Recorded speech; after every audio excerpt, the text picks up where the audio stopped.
Dear students, welcome back. OPSC में assistant executive engineer की vacancy आई है और अगर ये आप इस एग्जाम के लिए टारगेट कर रहे हो तो अभी ओपीएससी ने जो रिसेंटली एग्जाम कंडक्ट करवाया है सिविल इंजीनियर्स के लिए, उसके बारे में जानना आपके लिए बहुत इंपॉर्टेंट है। रिसेंटली अभी जनवरी में एक एग्जाम हुआ था, जनवरी 2024 में पॉलिटेक्निक कॉलेजेस में जो लेक्चरर की पोस्ट थी उसके लिए एग्जाम कंडक्ट हुआ था। पैटर्न की अगर बात करें तो पेपर फर्स्ट और पेपर सेकंड दो क्वेश्चन पेपर थे। 300 आवर टाइम ड्यूरेशन था, 100 क्वेश्चंस थे।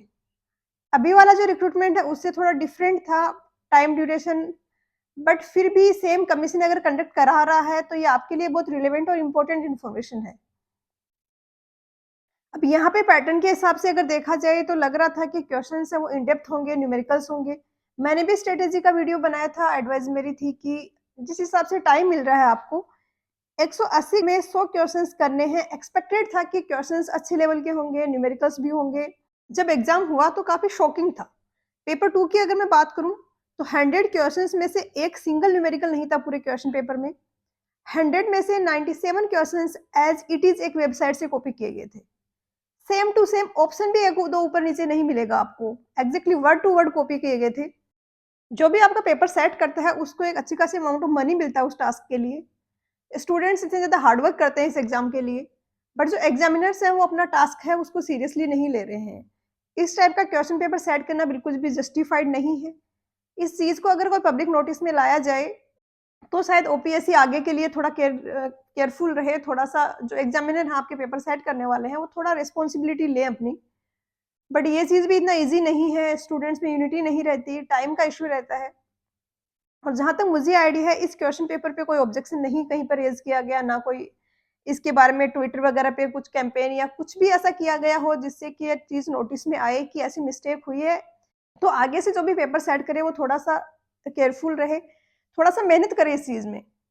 एक एग्ज़ाम जो इतने सारे स्टूडेंट्स का फ्यूचर डिसाइड करता है, इस कट थ्रोट कॉम्पिटिशन में इतना अनएम्प्लॉयमेंट है। ऐसे में एक एग्ज़ामिनर इतना इर्रेस्पॉन्सिबल कैसे हो सकता है कि वो कुछ एफर्ट ही नहीं करना चाहिए क्वेश्चन पेपर सेट करने के लिए। बस रैंडम एक वेबसाइट पे गए, वहाँ से क्वेश्चन्स कॉपी पेस्ट कर दिए, बन गया पेपर। पेपर 1 की अगर मैं बात करूँ तो थोड़ा पेपर 2 के कंपैरेटिवली बेटर था। क्वेश्चन्स हैं वो मिक्स्ड थे, गुप्ता एंड गुप्ता टाइप के क्वेश्चन्स थे, कुछ आरग और से भी थे। बेसिक क्वेश्चन्स बहुत सारे थे, जिनमें सिंपल बहुत ईज़ी लेवल के क्वेश्चन्स थे। कुछ क्वेश्चन सेंट फाउंड की वेबसाइट से भी थे। सो मच ऐसे की अगर बात करें तो न्यूमेरिकल्स बहुत कम थे। जो मेथड वगैरह होते हैं उन पे थ्योरी क्वेश्चंस पूछे गए थे। बट हाँ, वो कॉन्सेप्चुअल थे, जिसने पढ़ा है वो आंसर कर सकता है। हालाँकि जस्टिफाइड तो ये भी नहीं होता है कि आप एक सोम स्ट्रेंथ और मटेरियल्स स्ट्रक्चर एनालिसिस जैसे सब्जेक्ट से भी थ्योरी क्वेश्चंस उठा रहे हो। जब जो स्टूडेंट्स अच्छे से प्रिपेयर नहीं करते हैं, उनकी मैंने टेंडेंसी देखी है, जिन्होंने ज़्यादा हार्ड वर्क नहीं किया है, वो ऐसा क्वेश्चन पेपर देख के खुश होते हैं कि हाँ, इतना ईज़ी क्वेश्चन पेपर आया है। जबकि जो हार्ड वर्किंग स्टूडेंट्स हैं, उनके लिए बहुत डिसअपॉइंटिंग होता है ये। और पेपर चाहे बहुत ज़्यादा ईज़ी आए या बहुत ज़्यादा टफ आए, दोनों ही स्टूडेंट्स में लॉस होता है उन हार्ड वर्किंग स्टूडेंट्स का, जिन्होंने बहुत मेहनत की है इस एग्ज़ाम के लिए। बहुत ईज़ी क्वेश्चन आप पूछ लिए जाते हैं अगर आपसे, तो वो कोई भी आंसर कर देगा, जिसने इन डेप्थ नहीं पढ़ा है वो भी कर देगा। बहुत ही टफ आपने कुछ पूछ लिया है जो आपके आउट ऑफ द सिलेबस ही है, या फिर कोई डेटा पूछ लिया इतना रैंडम, जिसको कोई याद नहीं रखता है, तो उसमें भी हार्ड वर्किंग स्टूडेंट का नुकसान है, वो कोई भी आंसर नहीं कर पाएगा। इस क्वेश्चन पेपर में इसके अलावा भी नुकसान रहे स्टूडेंट्स के, जिन्होंने इतना ज़्यादा टेस्ट सीरीज़ वगैरह में प्रैक्टिस करके टाइम मैनेजमेंट सीखा, उसका यहाँ पर 1% भी रोल नहीं था। पेपर 2 में तो अगर मैं बात करूँ तो कुछ भी रोल नहीं था। अगर आपको 100 क्वेश्चंस करने हैं 180 मिनट में, सारे थ्योरेटिकल क्वेश्चंस हैं, आपको टाइम प्लस में रहेगा। कोई आपको टाइम का कांस्टेंट नहीं रहेगा वहाँ पर, कि पेपर छूट रहा है या टाइम की वज़ह से नहीं कर पा रहे हैं। तो इसका लॉस हुआ उनको। इसी के साथ में न्यूमेरिकल्स वगैरह में, कैलकुलेशन में इतनी प्रैक्टिस की थी, ऐसा पोर्शन था वो जिसमें लीड मिलती है उन्हें। जो हार्ड वर्क किया है उन्होंने उसका बेनिफिट मिलता है, बट उसका कोई बेनिफिट यहाँ पर नहीं मिल पाया, क्योंकि या तो न्यूमेरिकल्स थे नहीं, और फर्स्ट पार्ट में थे तो भी उनमें न्यूमेरिकल में कैलकुलेशन नाम का तो कुछ भी नहीं था।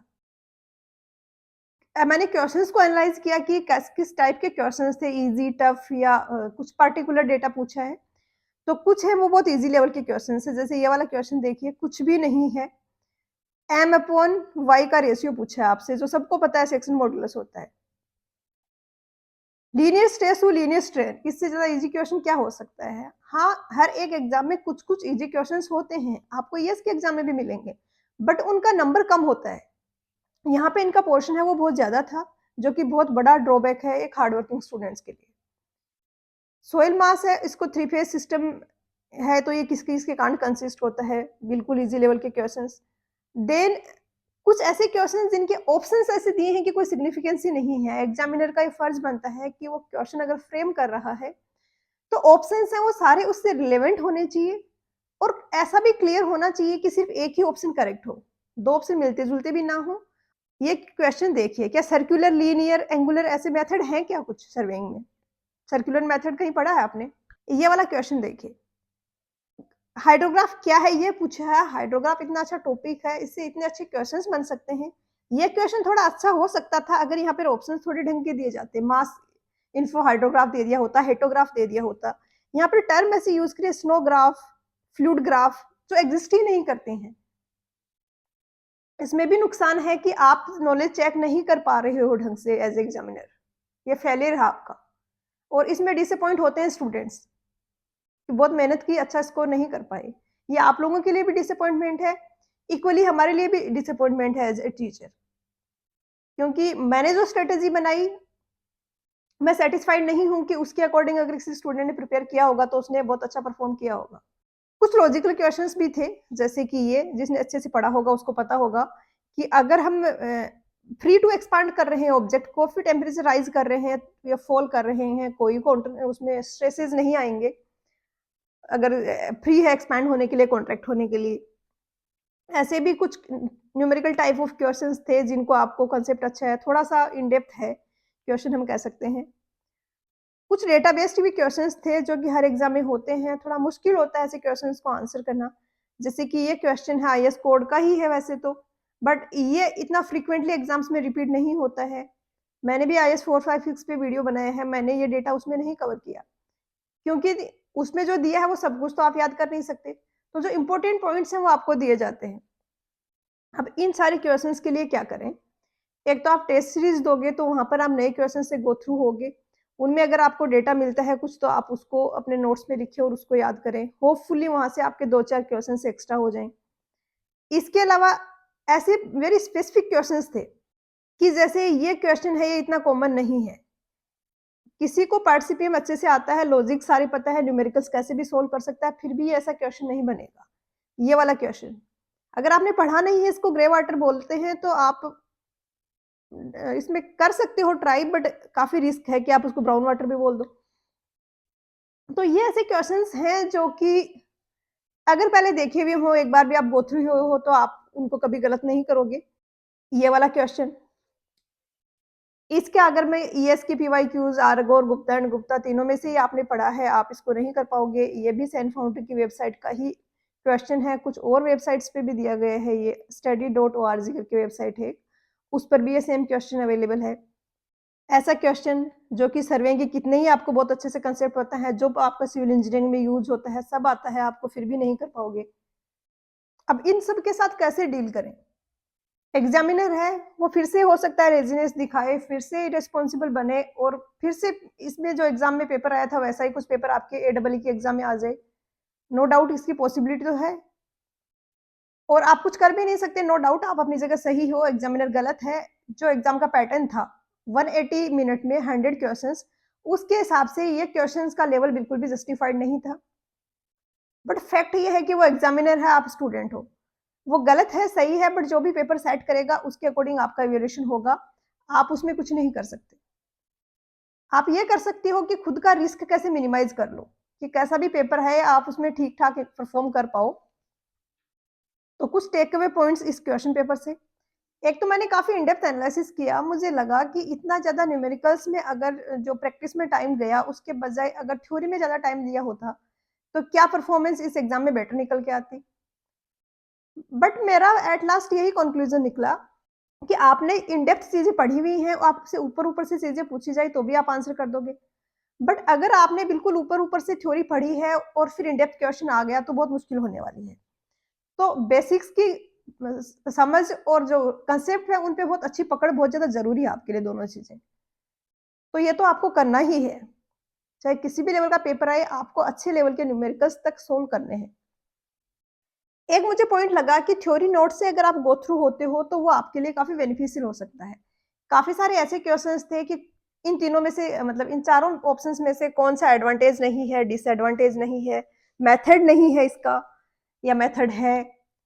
तो ऐसे में अगर आप थ्योरी से गो थ्रू हुए हुए हो, तो वो ज़्यादा टाइम कंज्यूमिंग भी नहीं होगा और वहाँ पर आंसर करना, आइडेंटिफ़ाई करना ईज़ी हो जाता है।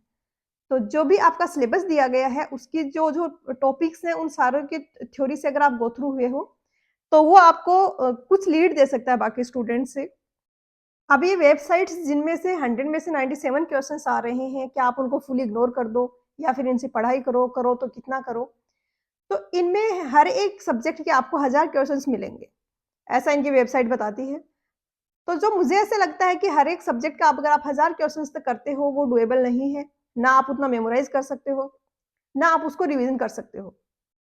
एक चीज़ आप यहाँ पर कर सकते हो कि जब आपका माइंड उतना इफेक्टिवली काम नहीं कर रहा है, आप रेस्टिंग के मूड पे हो, आपका और कोई माइंडसेट है कि आप उतना फोकस्ड रह के अपना जो रेगुलर स्टडी है वो नहीं कर पा रहे हो, ऐसे टाइम ड्यूरेशन में आप इन वेबसाइट से गो थ्रू होइए।